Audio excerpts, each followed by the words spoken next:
저희는 32살 동갑내기 부부이고 남편에겐 25살 된 여동생이 있습니다. 취업을 핑계로 지방에서 올라와서 지낼 곳이 없다며 저희 집에서 같이 지내고 있는데 벌써 1년이 넘어가고 있네요. 그런 신우 때문에 오늘 남편과 한바탕 했습니다.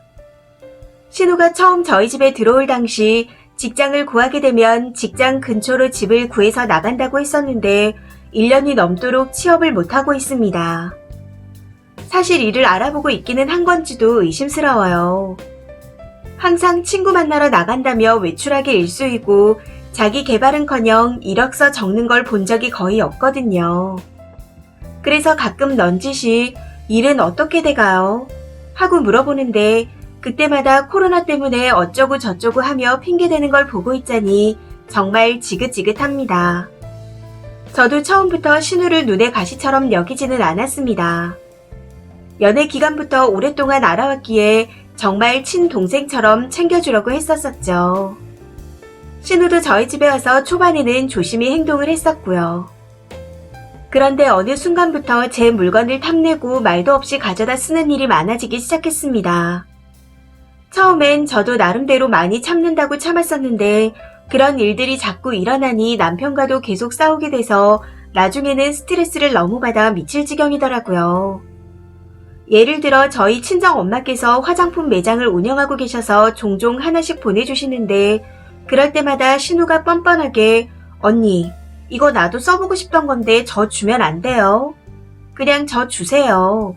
하며 아무렇지 않게 말을 했고 제가 취업하면 더 좋은 거 잔뜩 사줄게요. 하면서 뺏어간 화장품도 수십 개는 되는 것 같습니다. 마음 같아서는 주고 싶지 않았지만 트러블이 생기면 저만 더 피곤해질 것 같아 그냥 참고 쓰라고 준 게 여러 번이고요. 그리고 제 옷도 자기 마음에 들면 어떻게든 졸라서 결국 가져가 버리는데 저도 이런 일들이 계속 쌓이다 보니 남편에게 짜증을 내게 되면서 계속 싸우게 되더군요. 그런데 어제 말반마켓에 필요 없는 물건들을 좀 팔아보려고 들어갔다가 정말 황당한 걸 보게 되었습니다. 천천히 여기저기 둘러보고 있는데 제 옷과 똑같은 옷이 있길래 얼마에 파는지 궁금해서 들어가 봤어요. 그렇게 그 페이지를 보다가 그 사람의 판매 물품 목록을 보게 되었는데 판매자라는 사람이 저희 신우인 걸 바로 알게 되었습니다. 그동안 저한테서 가져간 화장품들과 액세서리들 그리고 빌려간 옷가지들 거기에 가지라고 준 적 없는 제 신발들과 운동기구에 아끼는 그릇들까지 저희 집안 물건들을 허락 없이 잔뜩 올려놓았더군요. 그리고 제일 화가 나는 건 제가 대학 입학식 때 저희 부모님께서 사주신 목걸이도 판매를 했다는 거였습니다. 너무 기가 막혀서 신우한테 바로 전화를 걸어 따져 물었습니다. 왜 내 물건들이 말반마켓에 올라와 있어요? 그동안 얼마나 팔아먹은 거예요? 하고 말했더니 아니라고 그런 적 없다고 우기는데 진짜 환장하겠더라고요. 사실 많이 화가 나긴 했지만 진심으로 사과했다면 판매한 물건들을 보상하는 선에서 조용히 용서해 주려고 했습니다. 그런데 자꾸 아니라고 딱 잡아떼는데 그걸 듣고 있자니 도저히 안 되겠다 싶더라고요. 그래서 바로 남편에게 신우 당장 내보내라. 이제 더는 못 참는다. 안 내보내면 내가 나가겠다. 하고 통보했는데 오히려 저한테 어찌 사람이 그리 야박하냐. 애가 아직 어려서 용돈이 필요해서 그런 걸 가지고 너무한 거 아니냐. 하고 말하는 겁니다. 아니 상식적으로 25살이 어린가요? 여기서라도 남편이 미안하다. 내가 따끔하게 혼내겠다. 하고 신우를 대신해서 사과를 했더라면 마음이 조금이라도 풀어졌을 텐데 오히려 적반하장으로 큰소리 치는 걸 보니 더 빡치더군요. 네가 볼 땐 25살이 어린 거 같냐? 이게 내 집에 도둑이 살고 있는 거랑 뭐가 다르냐? 나는 도둑이랑 한 집에서 같이 못 산다. 당장 내보내라. 하고 더 강력하게 말했습니다. 그랬더니 말이 심하다. 내 동생이 잘못한 건 맞지만 도둑이라고 하는 건 심하지 않냐? 진짜 가족끼리 이럴 거냐? 하며 더 큰 소리를 치는 겁니다. 진짜 미친놈이 따로 없다 싶더라고요. 나는 25살 성인에게 어린애라고 하는 것부터가 이해가 안 된다. 동생이 잘못했으면 따끔하게 혼내주고 사과하는 게 맞는 거 아니냐? 막말로 내가 신우랑 피를 나눈 형제 자매도 아니지 않냐? 아니, 피를 나눈 가족이라 해도 도둑질하는 건 용서할 수 없는 일이다. 가족이라고 생각했으면 더 조심했어야지 어디 할 짓이 없어서 도둑질을 해서 용돈벌이를 하냐 하고 쏘아 붙였습니다. 그러고 나서 더는 안 될 것 같아 그냥 그 길로 간단하게 집을 싸서 현재는 친정에 와 있는 상태입니다. 그런데 저는 아무리 생각해도 이해가 되지 않습니다. 잘못해놓고 딱 잡아떼는 신우나 그걸 감싸고 도는 남편이나 저건 진짜 그냥 도둑 아닌가요? 추가입니다. 사실 빡쳐서 집을 나오긴 했지만 신우와 남편이 진심으로 사과하고 반성하면 좋게 끝내자 하는 마음이 강했었는데 제가 집을 나온 뒤에도 연락 한 통 없는 걸 보고 진짜 안 되겠다 싶어 시댁에 연락을 드렸습니다. 시아버지께서 정말 미안하다며 거듭 사과를 하셨고 신우를 당장 내려보내라고 하시더군요. 만약 안 내려온다고 버틴다면 직접 올라오셔서 머리채를 잡아 끌고서라도 내려가신다고 약속을 해주셨습니다. 그리고 왜 집을 나왔냐고 하시는 분들이 많으시던데 남편이 집에서 재택근무 중이라 꼴보기 싫어서 나온 거였습니다. 그런데 댓글들을 보니 그 둘을 내보냈어야 했는데 제가 잘못한 것 같네요.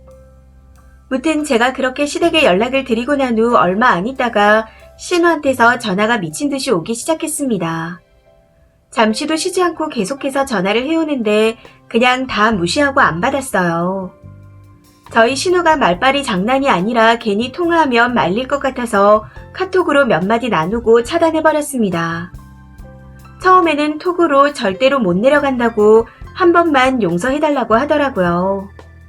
언니 미안해요. 어릴 때부터 허물없이 친하게 지낸 사이라 내 친언니라 생각해서 이해해줄 거라고 생각했어요. 오빠한테도 많이 혼나고 아빠도 당장 내려오라고 하는데 저 절대로 못 내려가요. 제가 왜 그랬는지 말이라도 들어주세요. 물건을 올리기만 했고 실제로 판 건 몇 개 없었는데 언니가 미쳤냐고 소리를 지르기에 당황해서 저도 모르게 거짓말이 나와버린 것 같아요. 하며 말도 안 되는 변명도 같이 늘어놓더군요. 목소리도 듣기 싫으니 좋은 말 할 때 나가라. 가는 길에 동생 끔찍히 아끼는 오빠놈도 데리고 나가주면 더 좋겠다. 하고 답장을 보냈더니 좀 심하지 않냐는 개소리를 하는 겁니다. 그래서 내일 아침까지 안 나가면 도둑년이라고 신고하고 오빠놈이랑도 끝인 줄 알아라. 참는데도 한계가 있다. 너는 선을 넘어도 너무 세게 넘었다. 다른 거 팔아먹은 건 돈으로 토해놓고 내 목걸이는 네가 알아서 찾아서 가져다 놔라. 그게 어떤 목걸이인 줄 알고 있는 거냐? 어떻게 그걸 팔아먹을 생각을 하냐? 제정신이냐? 시부모님 봐서 이 정도로 끝내는 걸 다행으로 알아라. 하고 톡을 보냈습니다. 그런데 저한테 끝까지 진짜 이럴 거예요. 아무리 제가 실수를 했어도 이건 아니지 않나요? 하고 보내오더라고요. 그래서 그냥 차단한다 도둑년아 라고 보내고는 바로 차단해버렸습니다. 이렇게 해야 신우도 못된 버릇을 고칠 것 같아서요. 너무 빡쳐서 도둑년아라고 해버렸는데 한편으로는 많이 심했나 싶기도 하고 기분이 엉망입니다. 만약 신우가 본가로 내려가지 않고 버티거나 남편이 잘못을 인정하지 않고 지금처럼 행동한다면 아이 없을 때 그만하는 것도 생각을 해봐야 할 것 같네요. 이 상태로 살다가는 제가 미쳐버릴 것 같아서요. 저희 시아버지께서 당신 자식들한테 워낙 무서운 분이시라 당장이라도 올라오셔서 신우를 끌고 내려가시며 상황 정리를 해주실 것 같긴 하지만 아무리 생각해도 남편과 신우의 태도가 용서가 안 될 것 같습니다. 무릎 꿇고 싹싹 빌지 않는 이상 그냥 안 넘어가려고요. 이번 기회에 남편도 신우도 제발 정신을 좀 차렸으면 좋겠습니다. 댓글입니다. 첫 번째 댓글. 하나도 심하지 않아요. 더 심하게 해도 찍소리 못할 상황입니다. 제가 다 후련하네요. 목걸이까지 손을 대다니 진심 미쳤나 봅니다. 꼭 다 돌려받으시길. 두 번째 댓글. 가족이라고 생각해서 그랬다는 것도 웃긴 게 오빠 물건엔 손 안 댔죠. 오빠는 지랄을 하거든요. 새언니가 만만해서 저지른 만행입니다. 남편도 지 일 아니라고 동생 욕한 거에만 발끈하는 걸 보니 병신 같네요. 남편 놈이 제정신이었으면 내 동생이 배우자의 물건을 지 마음대로 처분해. 내가 얼마나 우스우면 내 배우자한테 그딴 식이야. 하고 엎어놓고 작사를 냈을 겁니다. 세 번째 댓글. 말하는 거 보니 자기 유리하게만 생각하는 성향이 강하게 보이네요. 그냥 저런 종류의 도련자는 무조건 피해야 합니다. 그리고 솔까 봐주려고 해도 너무 많은 물건을 올렸잖아요. 제대로 미친년인 것 같은데 절대로 봐주면 안 됩니다. 네 번째 댓글. 그냥 신고해요. 마켓에도 거래 금지시키고 경찰에 절도범으로 신고하세요. 오빠도 지 동생이 손버릇 나쁘면 야단칠 생각을 해야지 어떻게 용돈이 부족하다는 개소리로 변호를 하나요? 쌍으로 도라이들인가? 용돈 부족하면 지가 줄 일이지. 신우한테 오빠 거도 팔라고 하세요. 게임기나 운동기구나 오빠 옷이나 있는 거 다 팔아서 용돈 하라고 하세요. 다섯 번째 댓글. 남의 물건 몰래 파는 게 도둑이지 뭐가 도둑인가요? 오빠 정신머리가 저러니 도둑질을 하고도 아무렇지 않게 생각하죠. 얼른 집에 돌아가시고 그 두 사람을 내보내세요. 그리고 앞으로는 물건 없어지면 경찰에 신고하세요. 진짜 한심하네요. 그 오빠나 동생이나. 일 못 찾으면 집에 내려가야지. 빈대 붙는 것도 민폐인데 이게 무슨 짓인지. 그냥 답이 없는 것 같습니다. 여섯 번째 댓글. 오빠라는 놈이 더 미친 것 같은데요. 그 집은 용돈 부족하면 남의 물건 가져다 팔라고 가르쳤나봐요. 그래도 시아버지께선 정상이신 것 같아 다행입니다. 지금 친정이라고 하시니 일을 좀 더 크게 키우셔서 신우도 집에서 쫓아내시고 남편놈과 신우가 정신 좀 차리게 해주세요. 저런 미친 짓거리 다시는 못하게 이번에 뿌리를 뽑아야 합니다. 이 사연은 여기까지입니다. 시청해주셔서 감사합니다.